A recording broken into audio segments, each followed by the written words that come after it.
Hello दोस्तों, welcome to एडुएश। तो आज की इस वीडियो में हम फ्लोनेट के बारे में पढ़ने वाले हैं। तो फ्लोनेट के बारे में पढ़ने से पहले हम पहले इसका यूज समझ लेते हैं। फ्लोनेट का यूज जो होता है हम सीपेज डिस्चार्ज को कैलकुलेट करने के लिए करते हैं, ठीक है।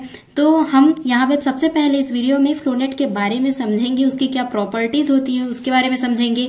फिर फ्लोनेट का यूज करके हम सीपेज डिस्चार्ज कैसे निकालते हैं, उसके लिए क्या फॉर्मूला है वो देखेंगे। दोनों टाइप के सॉइल के लिए हम देखेंगे इस चीज को, आइसोट्रोपिक एंड एनआइसोट्रोपिक दोनों के केस में क्या फॉर्मूला होता है ये देखेंगे। और उसके बाद लास्ट में हम एक न्यूमेरिकल करेंगे। तो चलिए वीडियो को स्टार्ट करते हैं। तो हम यहाँ पे फ्लोनेट से डिस्चार्ज कैलकुलेट करने के लिए लैपलास ने एक इक्वेशन दिया है। इसका जो डेरिवेशन है मैं यहाँ पे नहीं बताऊंगी क्योंकि कॉम्पिटेटिव एग्जाम इसका डेरिवेशन नहीं आएगा, सिर्फ आपको फॉर्मूला पता होना चाहिए।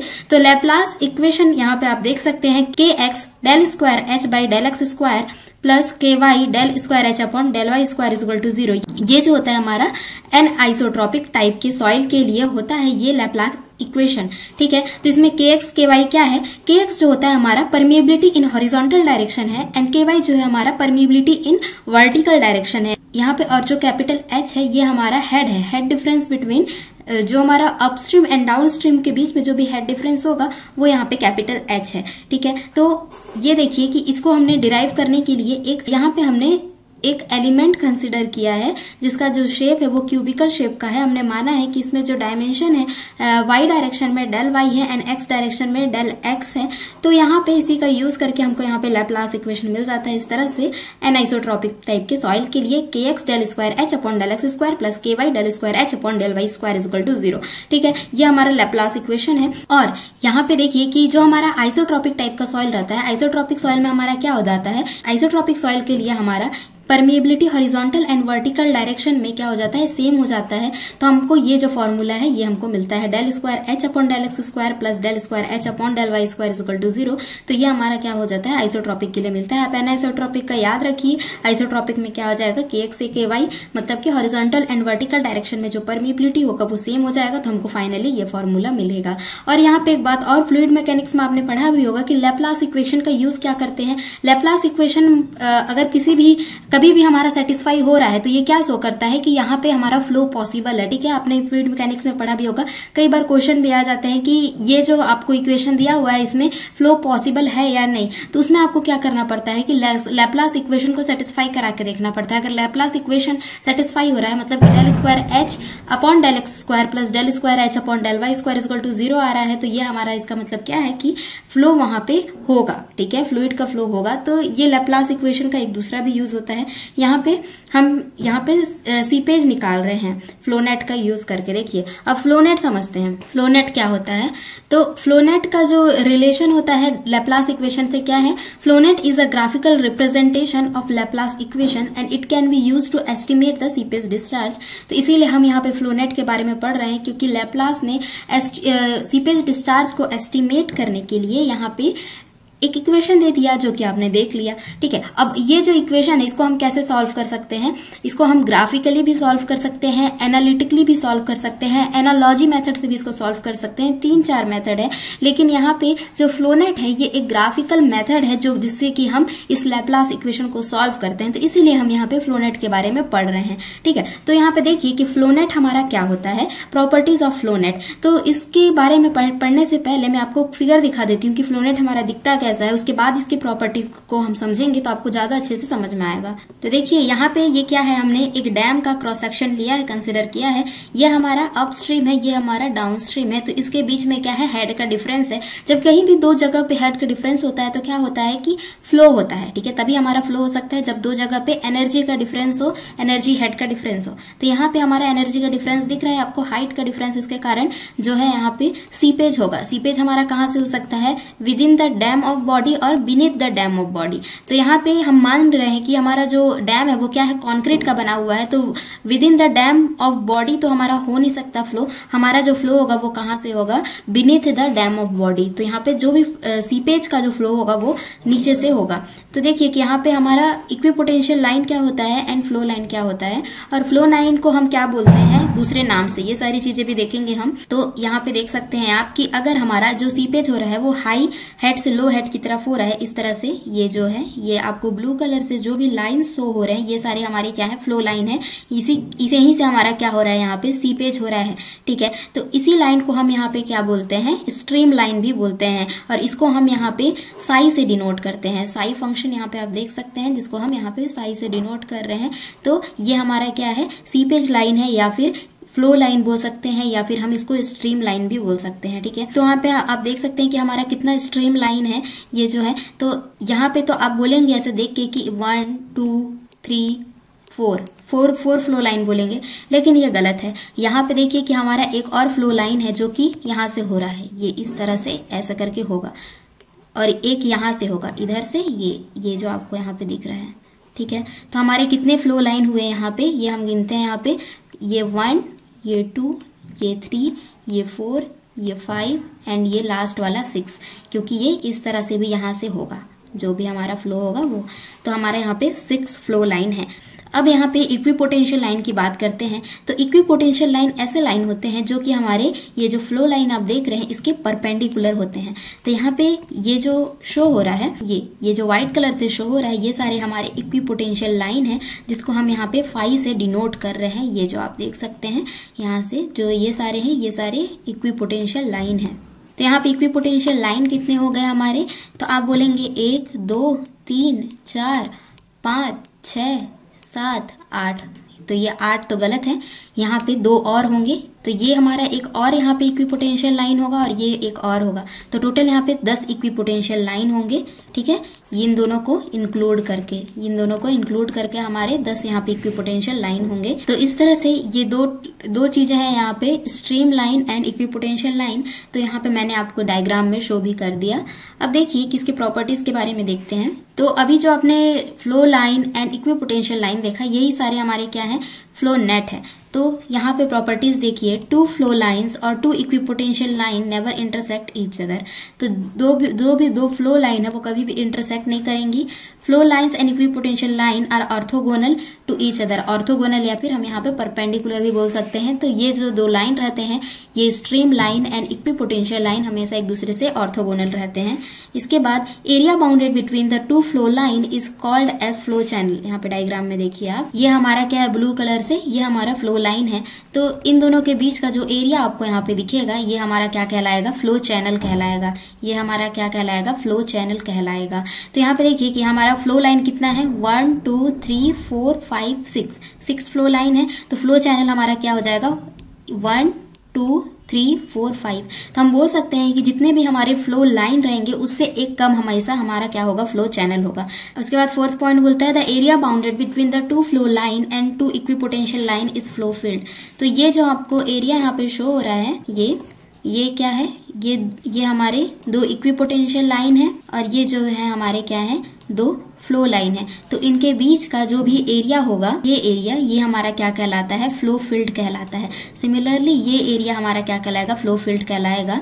सिमिलरली ये जो एरिया है हमारा फ्लो फील्ड कहलाएगा। ये जो एरिया है फ्लो फील्ड, जो भी एरिया यहाँ पे है सारे हमारे किस में आएंगे, फ्लो फील्ड में आएंगे, जो कि किसी भी 2 equipotential line and flow line से बाउंडेड है। तो ये हमारे क्या है, फ्लो लाइन है, ये हमारा क्या है, इक्विपोटेंशियल लाइन है। तो इसके बीच का जो एरिया हो जाएगा ये हमारा क्या कहलाएगा, यहाँ पे फ्लो फील्ड कहलाता है। इसके बाद हमारा नेक्स्ट पॉइंट बोल रहा है the flow field is square for isotropic soil and rectangular for anisotropic soil. तो जो हमारा फ्लो फील्ड रहता है वो आइसोट्रोपिक टाइप के सॉइल के लिए स्क्वायर शेप का होता है एंड एनाइसोट्रोपिक टाइप के सॉइल के लिए रेक्टेंगुलर शेप का होता है। देखिए एक बार समझ लेते हैं कि आइसोट्रोपिक एनाइसोट्रोपिक क्या है। मैंने इसको आपको पहले भी बताया है कि होमोजीनियस एंड आइसोट्रोपिक क्या है। फिर से हम यहाँ पे देख लेते हैं कि जो हमारा आइसोट्रोपिक टाइप का सॉइल रहता है उसमें क्या होता है कि अगर हम कोई भी पॉइंट कंसिडर करते हैं, ये हमारा क्या है, सॉइल का सैंपल है, उसमें हम कोई भी पॉइंट कंसिडर करेंगे, तो अगर हम यहाँ पे एक्स डायरेक्शन में देखते हैं तो हमको जो प्रॉपर्टी मिलेगा वही प्रॉपर्टी हमको y डायरेक्शन में भी मिलेगा, वही प्रॉपर्टी हमको z डायरेक्शन में भी मिलेगा। सिमिलरली यहाँ पे हम अगर दूसरा पॉइंट देखेंगे तो इसमें भी ऐसे ही होगा कि इस डायरेक्शन में जो प्रॉपर्टी है वही इधर भी है एंड वही इधर भी है। सिमिलरली अगर हम इस पॉइंट में देखेंगे तो इस डायरेक्शन में जो प्रॉपर्टी है वही इसमें वही इसमें। तो आइसोट्रोपिक में क्या होता है कि हर एक पॉइंट में हमको क्या मिलता है, सेम वैल्यू मिलता है। ठीक है, तो ये हमारा क्या होता है, आइसोट्रोपिक टाइप का सॉइल कहलाएगा। हर एक पॉइंट पे सेम वैल्यू लेकिन हमारा अगर सॉइल होमोजीनियस टाइप का सॉइल है तो उसमें क्या होता है कि सिर्फ और सिर्फ सेम डायरेक्शन में ही हमको क्या मिलता है, सेम वैल्यू मिलता है, और दूसरे डायरेक्शन में हमको क्या मिलता है, दूसरा वैल्यू मिलता है। यहाँ पे आप देख सकते हैं कि एक्स डायरेक्शन में यहाँ पे जो वैल्यू है हमको ई मिल रहा है, एंड जो हमारा वाई डायरेक्शन है उसमें हमको क्या मिल रहा है, सभी जगह के मिल रहा है, एंड जेड डायरेक्शन में सभी जगह हमको जी मिल रहा है। तो हम होमोजीनियस की जब भी बात करेंगे तो इसका मतलब है कि हर एक डायरेक्शन में हमको यहाँ पे क्या मिलेगा, सेम वैल्यू मिलेगा। लेकिन आइसोट्रोपिक में बात करेंगे तो क्या होगा कि हर एक पॉइंट में को सेम वैल्यू मिलेगा। ठीक है, हर एक पॉइंट पे हमको क्या मिलेगा, यहाँ पे सेम वैल्यू मिलेगा, एंड यहाँ पे हमको क्या मिलेगा कि हर एक डायरेक्शन में हमको सेम वैल्यू मिलेगा। होमोजीनियस एंड आइसोट्रोपिक में ये डिफरेंस होता है। और जब हमारा जो सॉइल रहता है वो होमोजीनियस एंड आइसोट्रोपिक दोनों है, मतलब कि क्या हो जाएगा कि अगर यहाँ पे ये होमोजीनियस है मतलब कि हर एक डायरेक्शन में सेम वैल्यू मिल रहा है, एंड आइसोट्रोपिक है तो इसका मतलब है कि हर एक पॉइंट पे सेम वैल्यू होगा। तो इस पॉइंट में भी इधर इतना ही वैल्यू होगा, इधर इतना ही होगा, इधर इतना ही होगा, इधर इतना ही होगा। तो अगर आइसोट्रोपिक एंड होमोजीनियस है तो मतलब कि पूरे जो सॉइल की सारे जो पार्टिकल्स हैं उसकी जो प्रॉपर्टी है वो सेम है। आपको कुछ भी याद नहीं रखना है, सिर्फ यही याद रखना है कि होमोजीनियस है तो हर एक डायरेक्शन में आपको सेम वैल्यू मिलेगा, एंड अगर आइसोट्रोपिक है तो हर एक पॉइंट पे आपको सेम वैल्यू मिलेगा। ठीक है, तो यहाँ पे अगर जो हमारा सॉइल है आइसोट्रोपिक टाइप का सॉइल है तो मतलब कि हर एक पॉइंट पे हमको यहाँ पे सेम वैल्यू मिल रहा है, तो फिर हमारा जो सॉइल रहेगा आइसोट्रोपिक कहलाएगा। तो हमारा जो स्क्वायर फील्ड होगा इस केस में हमारा क्या हो जाएगा, स्क्वायर का होगा। एंड एनाइसोट्रोपिक मतलब कि हर एक पॉइंट पे जो अलग अलग डायरेक्शन है उसमें अलग अलग वैल्यू मिल रहा है, तो ये हमारा क्या कहलाएगा, एनाइसोट्रोपिक टाइप का सॉइल कहलाएगा। इसके बाद हम यहाँ पे देखते हैं head loss through each flow field is equal and known as equipotential drop. तो यहाँ पे जो हमारा हेड लॉस बोल रहा है हर एक फ्लो फील्ड से वो क्या होता है, यहाँ पे सेम अमाउंट का हेड लॉस होगा हर एक फ्लो फील्ड में, और ये जो हमारा हेड लॉस होता है इसको हम क्या बोलते हैं, इक्विपोटेंशियल ड्रॉप बोलते हैं। फ्लो फील्ड आप देख ही चुके हैं कि जो हमारा equipotential line and stream line से बाउंडेड हो वो हमारा क्या कहलाता है, फ्लो फील्ड कहलाता है। एंड हर एक फ्लो फील्ड में हमारा इक्वल लॉस होता है और ये हमारा क्या कहलाता है, इक्विपोटेंशियल ड्रॉप कहलाता है। Flow net is unique graph which remains same even upstream and downstream heads are interchange. तो ये जो हमारा फ्लो फील्ड बना था अभी, ये जो हमारा फ्लो नेट बना था, ये जो अभी आपने देखा, तो ये जो हमारा जो ग्राफ रहता है ये क्या होता है, चेंज नहीं होता है। अगर हम अपस्ट्रीम एंड डाउनस्ट्रीम के जो हेड है उसको हम चेंज भी कर दे तो भी हमारा जो ग्राफ बन रहा है, फ्लो नेट जो बन रहा है, ये हमारा क्या होता है, ऑलवेज सेम ही रहता है। ये इंडिपेंडेंट होता है हर एक चीज से। तो ये सारी जो थी हमारी प्रॉपर्टीज थी फ्लो नेट की। अब इसके बेसिस पे हम कैसे सीपेज डिस्चार्ज कैलकुलेट करेंगे ये यहाँ पे आप देखिए। तो देखिए यहाँ पे हमारा क्या है, ये ग्रेविटी डैम है, ये हमारा क्या था, अपस्ट्रीम था, ये हमारा डाउनस्ट्रीम था। अपस्ट्रीम में हमने 10 मीटर का हेड लिया है, यहाँ पे डाउनस्ट्रीम में 2 मीटर का हेड है। क्यों 2 मीटर का है, क्योंकि यहाँ पे जो है क्या होगा कि कुछ का लॉस हो जा रहा है, यहाँ से वाटर सीप करेगा जिसके कारण क्या हो जाएगा, यहाँ पे हमको कम वाटर मिलेगा।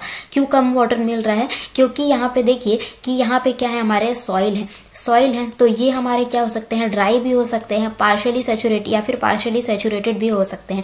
तो क्या होगा कि जो हमारे यहाँ से जो वाटर जो है यहाँ पे सीप होगा, यहाँ से जो वाटर सीप होगा वो क्या करेगा कि ये जो सॉइल है, इनके सॉलिड्स हैं, इनके बीच में ये क्या करेगा, ऑक्यूपाई करेगा। तो क्या होगा, सबसे पहले तो ये जो सॉइल है ये क्या होगा, फुली सैचुरेटेड बनेगा। और जब ये फुली सैचुरेटेड हो जाएगा, मतलब कि जो भी वॉइड्स है उनमें पूरी तरह वाटर फिलअप हो जाएगा, उसके बाद क्या होगा, वाटर जो है बाहर निकलेगा।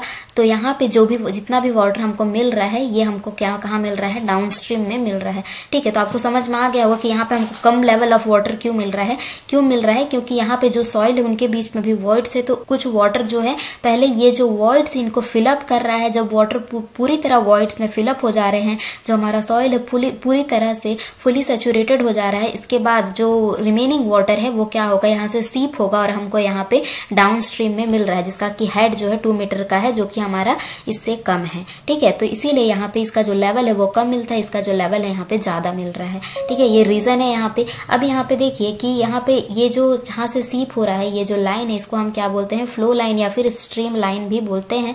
तो ये हमारे फ्लो लाइन्स हैं, और इसके परपेंडिकुलर जो आपको ये रेड कलर से यहाँ पे शो हो रहे हैं ये हमारे क्या है, इक्विपोटेंशियल लाइंस हैं, ठीक है, जो कि हमारा परपेंडिकुलर होता है। और ये जो बीच में आपको दिख रहा है जो बाउंडेड है दोनों से stream line and equipotential line से, ये हमारा फ्लो फील्ड है जो कि स्क्वायर के शेप का होगा आइसोट्रोपिक के केस में, एंड एनआइसोट्रोपिक के केस में ये जो फ्लो फील्ड रहेंगे ये जो रहेंगे रेक्टेंगुलर शेप के रहेंगे, ठीक है। तो देखिए कि यहाँ पे जब वाटर जो है सीप होगा अपस्ट्रीम से डाउनस्ट्रीम के बीच में, तो यहाँ पे कितने का लॉस हो रहा है, 10-2, मतलब कि 8 मीटर का लॉस हो रहा है यहाँ पे, ठीक है। क्या जैसा कि हमने देखा था कि हर एक फ्लो फील्ड में इक्वल अमाउंट ऑफ लॉस होता है, जो कि हमारा किसके इक्वल होता है, जो कि हमारा क्या कहलाता है, इक्विपोटेंशियल ड्रॉप कहलाता है, ठीक है। तो यहाँ पे हम इक्विपोटेंशियल ड्रॉप कितने हैं या फिर फ्लो चैनल कितने हैं, ये सारे जो टर्म्स हैं ये भी हम समझ लेते हैं। इसके बाद ये जो 8 मीटर आया है हमारा जो लॉस है, ये जो टोटल लॉस आया है 8 मीटर का, वो किस तरह डिस्ट्रीब्यूटेड है ये इक्विपोटेंशियल ड्रॉप में, ये भी समझेंगे हम। सबसे पहले टर्म्स को समझते हैं। तो नंबर ऑफ फ्लो लाइन, यहाँ पे देखिए नंबर ऑफ फ्लो लाइन हमारा कितना है, नंबर ऑफ फ्लो लाइन हमारा क्या होता है कि जो जिस लाइन में हमारा जो फ्लो हो रहा है, तो नंबर ऑफ फ्लो लाइन यहाँ पे देखिए कि ये जो होगा हमारा, ये जो सीधे जा रहा है ये हमारा फर्स्ट फ्लो लाइन, ये हमारा सेकंड, ये थर्ड, ये फोर्थ, एंड जो है नीचे से भी फ्लो हो रहा है तो ये हमारा 5, तो 5 फ्लो लाइन है। एंड इसके बाद हमारा जो दूसरा टर्म है फ्लो चैनल, ठीक है, नंबर ऑफ फ्लो चैनल। तो नंबर ऑफ फ्लो चैनल क्या होता है, दो फ्लो लाइन के बीच का जो डिस्टेंस होता है वो फ्लो चैनल कहलाता है। ये और ये फ्लो लाइन के बीच का ये जो डिस्टेंस है ये फ्लो चैनल है, ये भी फ्लो चैनल है, ये भी फ्लो चैनल है, ये भी फ्लो चैनल है। तो हमको यहाँ पे 4 फ्लो चैनल मिल रहे हैं। तो हमारा 5 जब फ्लो लाइन है तो हमारा जो फ्लो चैनल है वो कितने हैं, 4, ठीक है। तो अब आप हमेशा इसके लिए फॉर्मूला हमारा याद रखिए कि नंबर ऑफ फ्लो लाइन निकालेंगे, अब नंबर ऑफ फ्लो लाइन्स में से 1 माइनस कर देंगे तो ये हमारा क्या दे देगा, फ्लो चैनल दे देता है, ठीक है। सिमिलरली इक्विपोटेंशियल ड्रॉप देखते हैं। इक्विपोटेंशियल ड्रॉप निकालने से पहले हम यहाँ पे इक्विपोटेंशियल लाइन देखते हैं। यहाँ पे इक्विपोटेंशियल लाइन कितना है, यहाँ पे ये 1 है, 2, 3, 4, 5 इक्विपोटेंशियल लाइन है। तो ड्रॉप हमारा क्या हो जाता है, दो इक्विपोटेंशियल लाइंस के बीच में जो हमारा स्पेस रहता है वो हमारा क्या कहलाता है, इक्विपोटेंशियल ड्रॉप कहलाता है। ये हमारा first equipotential drop, second, third, यहाँ पे 4। तो यहाँ पे 4 इक्विपोटेंशियल ड्रॉप है एंड 5 यहाँ पे हमारे इक्विपोटेंशियल लाइन है। तो यहाँ पे देखिए कि हमारा जब भी आपको इक्विपोटेंशियल ड्रॉप निकालना है तो सबसे पहले आप इक्विपोटेंशियल लाइन निकालेंगे और इक्विपोटेंशियल लाइन जितना भी आएगा उसको 1 से माइनस कर देंगे तो हमारा क्या आ जाएगा, इक्विपोटेंशियल ड्रॉप यहाँ पे आ जाएगा। तो यहाँ पे इक्विपोटेंशियल ड्रॉप हमारे 4 हैं एंड हमारा यहाँ फ्लो चैनल भी 4 हैं। तो यहाँ पे हमको ये जो रेशियो होता है number of flow channel and number of equipotential drop, तो इसका जो रेशियो होता है हमारा क्या कहलाता है, शिफ्ट फैक्टर कहलाता है। इसको आप ध्यान में रखिएगा। तो यहाँ पे हमारा शिफ्ट फैक्टर हो जाएगा 4/4 = 1 हो जाएगा, ठीक है। तो यहाँ पे नंबर ऑफ फ्लो चैनल्स को हम NF से डिनोट करेंगे and number of equipotential drop को हम ND से डिनोट करेंगे। तो यहाँ पे हमारा जो हेड लॉस हो रहा है वो कितने का हो रहा है, 8 का हो रहा है, क्योंकि 10 - 2 हमारा कितना देता है, 8 का देता है। तो हमारा जो टोटल हेड लॉस है वो 8 मीटर का हो रहा है। तो हमने प्रॉपर्टीज में देखा था कि हर एक फ्लो फील्ड में इक्वल लॉस होता है जो कि हमारा क्या कहलाता है, इक्विपोटेंशियल ड्रॉप कहलाता है, ठीक है। तो हमारा हर एक इक्विपोटेंशियल ड्रॉप में यहाँ पे सेम का लॉस हो रहा है। तो इसमें जितना लॉस होगा उतना ही इसमें भी होगा, उतना ही इसमें भी होगा, उतना ही इसमें भी होगा। तो हमारे जो इक्विपोटेंशियल ड्रॉप होंगे उसमें यहाँ पे हमको सेम अमाउंट ऑफ लॉस मिलेगा, ठीक है। तो टोटल लॉस हमारा कितना है, 8 मीटर का है और इसमें से हम इक्विपोटेंशियल ड्रॉप हमारा कितना है, 4 है। तो उसको हम डिवाइड कर देंगे तो हमको मिल जाएगा कि हर एक इक्विपोटेंशियल ड्रॉप में कितना लॉस हो रहा है, क्योंकि ये हमारा क्या है, नंबर ऑफ इक्विपोटेंशियल ड्रॉप है।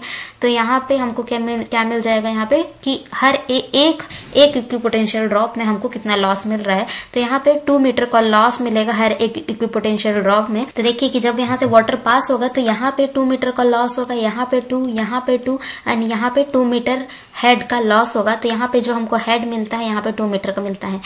तो यहाँ पे देखिए किस तरह से लॉस हो रहा है। तो यहाँ पे हमारा जो हेड था वो कितना था, 10 था। तो यहाँ पे हमारा 2 मीटर का जब लॉस हुआ, ठीक है, तो यहाँ पे हमारा कितना हो जाएगा, 8 मीटर यहाँ पे हो जाएगा हेड। फिर उसके बाद यहाँ 2 मीटर का होगा तो यहाँ पे हमारा 6 मीटर का हेड अवेलेबल होगा। फिर यहाँ 2 मीटर का होगा तो यहाँ पे कितना हो जाएगा, यहाँ पे हमारा 4 मीटर का हेड अवेलेबल होगा। फिर यहाँ 2 मीटर का लॉस होगा तो यहाँ पे हमको क्या मिल रहा है, अल्टीमेटली 2 मीटर का हेड अवेलेबल है। तो यहाँ पे देख सकते हैं हमारा 10 मीटर का हेड अवेलेबल है, इसीलिए यहाँ पे हमारा 8 मीटर का लॉस होने के कारण 2 मीटर का हेड अवेलेबल है। तो इस तरह से हमने हर एक इक्विपोटेंशियल ड्रॉप में कितना हेड का लॉस हुआ है ये निकाला। इसके बाद हम देखते हैं कि हमारा जो सीपेज का डिस्चार्ज होगा वो कितना आएगा। तो यहाँ पे हमने सबसे पहले एक फ्लो फील्ड को कंसीडर किया है, जो कि यहाँ पे आप देख सकते हैं। ये जो है हमने आइसोट्रोपिक के लिए डिराइव किया है, एनाइसोट्रोपिक के लिए भी इसके बाद मैं बताऊंगी क्या फॉर्मूला हम यूज करते हैं। यहाँ पे सबसे पहले हम आइसोट्रोपिक के लिए देखेंगे। तो जैसे कि हमने प्रॉपर्टीज में देखा था कि आइसोट्रोपिक टाइप के सॉइल में जो हमारा शेप ऑफ फ्लो फील्ड रहता है वो स्क्वायर शेप का होता है। तो हमने यहाँ पे स्क्वायर शेप का फ्लो फील्ड लिया है, इसीलिए इसका जो लेंथ है वही हमारा विथ है। तो लेंथ एंड विथ हमारा सेम है, जो कि हमारा बी हमने यहाँ पे लिया है। तो हम यहाँ पे मान के चल रहे हैं कि जो हमारा वन फ्लो फील्ड है, इससे जो डिस्चार्ज हो रहा है हमारा, वो क्या हो रहा है, स्मॉल क्यू का हो रहा है। ये एक फ्लो फील्ड से जो हमारा सीपेज डिस्चार्ज होगा वो स्मॉल क्यू का होगा, ठीक है। तो हमने ये माना है। तो हमने डार्सी लॉ से देखा भी है कि हमारा क्या होता है, discharge is equal to area into velocity होता है, ठीक है। तो फिर हम वेलोसिटी को क्या लिख सकते हैं, वेलोसिटी को हम के इंटू आई लिख सकते हैं। तो जो हमारा डिस्चार्ज हो जाएगा, जो कि यहाँ पे स्मॉल क्यू है, वो क्या हो जाएगा, के आई इंटू ए, ठीक है। तो ए हमारा क्या हो जाएगा यहाँ पे। तो यहाँ पे देखिए कि ये जो है हमारा क्या है, 2D में है। 3D में ये किस तरह से बनेगा, ये इस तरह से स्क्वायर शेप का हमको यहाँ पे दिख रहा है क्रॉस सेक्शन, जो बी इंटू बी का वो ये वाला पोर्शन है, ठीक है। इसके पीछे कुछ थिकनेस भी होगा। तो यहाँ पे हम इसको मान के चल रहे हैं कि जो थिकनेस है वो यूनिट का थिकनेस है। तो ये जो थिकनेस आपको शो हो रहा है इस तरह से, ये जो थिकनेस है हमारा 1 है, ठीक है। और ये जो थिकनेस है ये तो हमारा बी है, एंड ये भी हमारा क्या है, यहाँ पे बी है। तो यहाँ पे जो फ्लो का जो डायरेक्शन है वो किस तरह से होगा, इस तरह से हमारा क्या हो रहा है, यहाँ पे फ्लो होगा, ठीक है। तो जो फ्लो का जो एरिया होगा, इसमें हम क्या कौन सा पोर्शन का क्रॉस सेक्शन कंसिडर करेंगे, इसीलिए ये जो क्रॉस सेक्शन आपको दिख रहा है, ये जो क्रॉस सेक्शन आपको दिख रहा है, इस क्रॉस सेक्शन को हम कंसिडर करेंगे, क्योंकि इसी के थ्रू हमारा क्या होगा, यहाँ पे फ्लो होगा। तो हम यहाँ पे एरिया क्या लिखेंगे, ये तो हमारा कितना था, 1 था। तो 1 इंटू, और जो ये जो विथ था, ये जो हाइट था, ये हमारा कितना है, बी का है। तो यहाँ पे जो एरिया हो जाएगा वो हमारा क्या हो जाएगा, बी हो जाएगा, ठीक है। जिससे हमारा क्या हो रहा है, यहाँ पे फ्लो हो रहा है। इसीलिए हम यहाँ पे एरिया में यहाँ पे हम क्या लिख रहे हैं, बी इंटू 1 लिख रहे हैं। डायरेक्शन ऑफ फ्लो में के फ्लो के डायरेक्शन में हम देखें तो यहाँ पे हमारा क्या हो जाएगा, बी इंटू 1 हो जाएगा। और हमारा आई क्या होता है, ये हाइड्रोलिक ग्रेडियंट होता है, जो कि हमारा क्या होता है, डेल्टा एच अपॉन एल होता है, ठीक है। तो यहाँ पे हमारा जो एल हो जाएगा, एल और बी तो यहाँ पे सेम है। तो यहाँ पे ये कितना है, हमने बी माना है, तो ये बी हो जाएगा। और डेल्टा एच का हमारा क्या हो रहा है, हेड लॉस हो रहा है। हम मान रहे हैं कि एक फ्लो फील्ड में हमारा क्या हो रहा है, डेल्टा एच का हमारा हेड लॉस हो रहा है, ठीक है। Head loss in 1 flow field है हमारा स्मॉल डेल्टा एच। और स्मॉल डेल्टा एच हमारा किसके इक्वल होता है, इसको हम क्या लिख सकते हैं, total head loss divide by number of equipotential drop करेंगे तो हमको क्या दे देता है, यहाँ पे head loss through 1 flow field हमको दे देता है। तो डेल्टा एच हमारा क्या होता है, capital delta H. Capital delta H हमारा क्या है कि head loss, total head loss है, ठीक है। टोटल हमारा हेड लॉस है कैपिटल डेल्टा एच, और अपॉन एन टी हमारा क्या है, नंबर ऑफ इक्विपोटेंशियल ड्रॉप। तो जब हम टोटल हेड लॉस में से नंबर ऑफ इक्विपोटेंशियल ड्रॉप को डिवाइड करेंगे तो हमको क्या मिल जाएगा, equipotential drop through 1 flow field हमको मिल जाएगा। तो ये इसको जब हम सॉल्व करते हैं तो ये हमको कुछ इस तरह से इक्वेशन मिलता है। बी भी यहाँ से कैंसिल हो जाएगा। तो यहाँ पे डेल्टा एच को हम क्या लिख सकते हैं, capital delta H upon N D लिख सकते हैं। तो यहाँ पे Q is equal to K capital delta H upon N D आ गया है, ठीक है। तो ये हमने क्या निकाला कि एक फ्लो फील्ड से कितना डिस्चार्ज होगा, ठीक है। तो इस फ्लो फील्ड से जितना डिस्चार्ज होगा वही इस फ्लो फील्ड से भी होगा, वही इस फ्लो फील्ड से भी होगा, वही इस फ्लो फील्ड से भी होगा, वही डिस्चार्ज इस फ्लो फील्ड से होगा, ठीक है। तो हम बोल सकते हैं कि ये जो हमारा स्मॉल क्यू है वो क्या है, डिस्चार्ज थ्रू 1 चैनल है, क्योंकि हर एक फ्लो फील्ड से हमको क्या मिल रहा है, यहाँ पे सेम डिस्चार्ज मिल रहा है, ठीक है। हमने एक फ्लो फील्ड से यहाँ पे डिस्चार्ज निकाल लिया, तो फिर हमारा क्या हो गया, सारे फ्लो फील्ड से वही डिस्चार्ज पास होगा। मतलब इसके चैनल में, इस चैनल में जितने भी फ्लो फील्ड है सबसे एक ही डिस्चार्ज पास होगा। तो हम इसको क्या बोल सकते हैं, डिस्चार्ज थ्रू 1 फ्लो चैनल, ठीक है। तो ये हमारा क्या आ गया है, डिस्चार्ज थ्रू 1 फ्लो चैनल आ गया है। अब यहाँ पे नंबर ऑफ फ्लो चैनल हमारे कितने हैं, यहाँ पे जितने भी नंबर ऑफ फ्लो चैनल होंगे उसको हम मल्टीप्लाई कर देंगे तो हमारा क्या हो जाएगा, टोटल सीपेज डिस्चार्ज मिल जाएगा। तो नंबर ऑफ फ्लो चैनल यहाँ पे कितने हैं, 1 2 3 4 5 नंबर ऑफ फ्लो चैनल है। तो हम यहाँ पे एक जनरल फॉर्मूला लिख रहे हैं। तो यहाँ पे हम क्या करेंगे कि नंबर ऑफ फ्लो चैनल मतलब कि NF से मल्टीप्लाई कर देंगे तो हमारा जो फाइनल डिस्चार्ज होगा, सीपेज डिस्चार्ज हमको कितने का मिलेगा,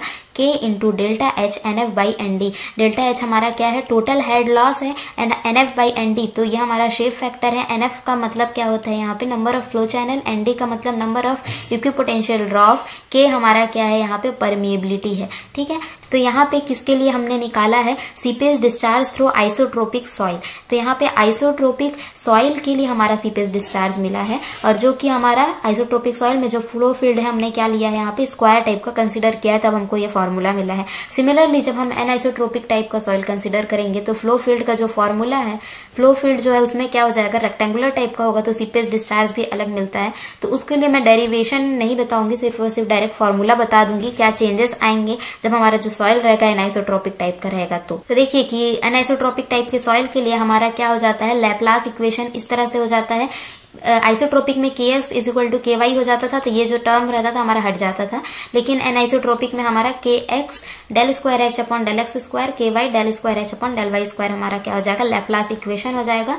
और यहाँ पे जो फाइनल डिस्चार्ज होगा या फिर टोटल जो सीपेज डिस्चार्ज होगा वो क्या हो जाएगा कि यहाँ पे वहां पे हम क्या यूज कर रहे थे, K यूज कर रहे थे। ठीक है, K हमारा क्या था, परमिएबिलिटी था। ठीक है, लेकिन यहाँ पे हम क्या यूज करेंगे, एनाइसोट्रोपिक टाइप के सॉइल के लिए K इक्विवेलेंट यूज करेंगे, मतलब कि इक्विवेलेंट परमिएबिलिटी यूज करेंगे। आइसोट्रोपिक टाइप का सॉइल है, मतलब कि पूरे सॉइल का जो परमिएबिलिटी है वो क्या होगा, सेम होगा। ठीक है, लेकिन एनाइसोट्रोपिक टाइप का सॉइल है तो फिर क्या होगा, यहाँ पे डिफरेंट डिफरेंट टाइप के सॉइल के लिए हमारा डिफरेंट डिफरेंट परमिएबिलिटी भी दिया होगा, और फिर उस परमिएबिलिटी से हम क्या निकालेंगे, यहाँ पे इक्विवेलेंट परमिएबिलिटी निकालेंगे, और इक्विवेलेंट परमिएबिलिटी का यूज करके हम सीपेज डिस्चार्ज निकालेंगे। तो Q इज इक्वल टू क्या हो जाएगा, K delta h NF by ND, बस के यहाँ पे K इक्विवेलेंट से रिप्लेस होगा। और K इक्विवेलेंट हम कैसे निकालेंगे, यहाँ पे अंडर रूट KX KY से यहाँ पे K इक्विवेलेंट निकालेंगे। ठीक है, तो KX हमारा क्या है, permeability in horizontal direction, KY हमारा क्या है, परमिएबिलिटी इन वर्टिकल डायरेक्शन। तो आप इसको डायरेक्ट याद रखिए, under root KX KY delta h NF by ND जो होता है हमारा एनाइसोट्रोपिक टाइप के सॉइल के लिए हम ये यूज करते हैं, और इसका भी जो रिजल्ट रहता है हमारा मीटर क्यूब पर सेकेंड पर मीटर में हमको मिलता है।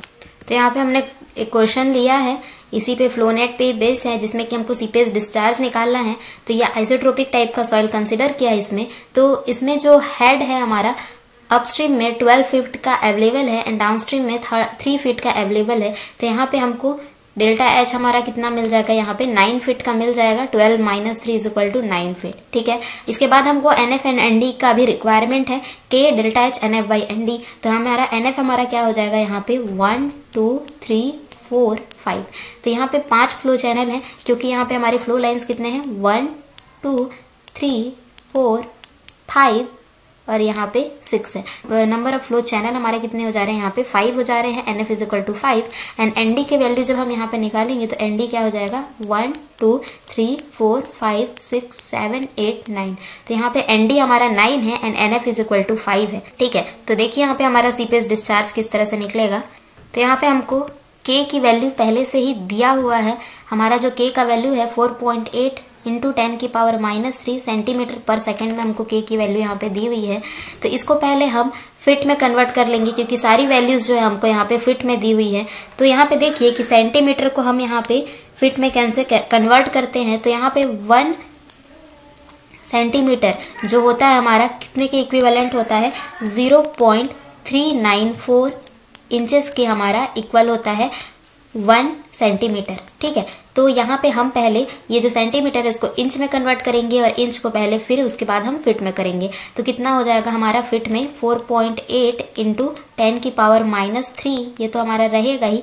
और सेंटीमीटर को जब हम इंच में करेंगे तो हम मल्टीप्लाई बाई 0.394 से करेंगे, एंड मल्टीप्लाई बाय हम क्या करेंगे, हमारा ये कितना में आ गया, इसमें आ गया, इंच में आ गया। तो 1 इंच में हमारा कितना हो जाएगा, 1/12 फीट हो जाएगा। ठीक है, क्योंकि 12 इंच में हमारा क्या होता है, 1 फीट होता है। तो ये सारा हमारा किसमें आ जाएगा, फीट पर सेकेंड में आ जाएगा। तो इस तरह से आप इसको कैलकुलेट करेंगे तो इसकी जो वैल्यू मिलेगी 1.57 इंटू 10 की पावर -4 की यहाँ पे आपको मिलेगी।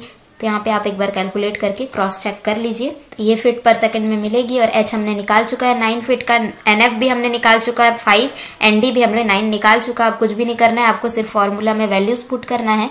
तो यहाँ पे हमारा क्या हुआ है, K की वैल्यू आ चुकी है 1.57 इंटू 10 की पावर -4 फीट पर सेकेंड, और ये H भी पता है, NF भी पता है, ND भी पता है। तो यहाँ पे जो आंसर आएगा हमारा फीट क्यूब पर सेकेंड में आ जाएगा। तो यहाँ पे जो हमारा टोटल सीपेज लॉस है वो कितने का आ रहा है 7.5 इंटू 10⁻⁻⁴ फीट क्यूब पर सेकेंड। यहाँ पे मैं स्मॉल क्यूब को इसको रिप्रेजेंट कर दी हूँ टोटल सीपेज डिस्चार्ज को, तो आप कंफ्यूज ना हुए। ये हमारा क्या है, टोटल सीपेज लॉस ही है, क्योंकि यहाँ पे हम क्या से मल्टीप्लाई कर रहे हैं, NF से मल्टीप्लाई कर रहे हैं। तो यहाँ पे हम क्योंकि NF से मल्टीप्लाई कर रहे हैं तो ये हमारा क्या आ रहा है, टोटल डिस्चार्ज आ रहा है हमारा कि कितना आएगा। अगर हम यहाँ पे NF से मल्टीप्लाई नहीं करते तो हमारा क्या हो जाता कि seepage discharge through 1 flow field से आता, ठीक है। लेकिन यहाँ पे हम NF से कर रहे हैं तो सारे फ्लो फील्ड से हमारा कितना डिस्चार्ज हो रहा है ये सारी चीजें यहाँ पे आ जाएंगी। तो इस तरह से हम यहाँ पे टोटल डिस्चार्ज को फाइंड आउट करेंगे एक एग्जाम्पल से, ठीक है। तो आई होप आप लोग को समझ में आया होगा ये टॉपिक। अगर वीडियो अच्छा लगा तो वीडियो को लाइक कीजिए और हमारे चैनल को सब्सक्राइब कीजिए। Thank you so much for watching this video.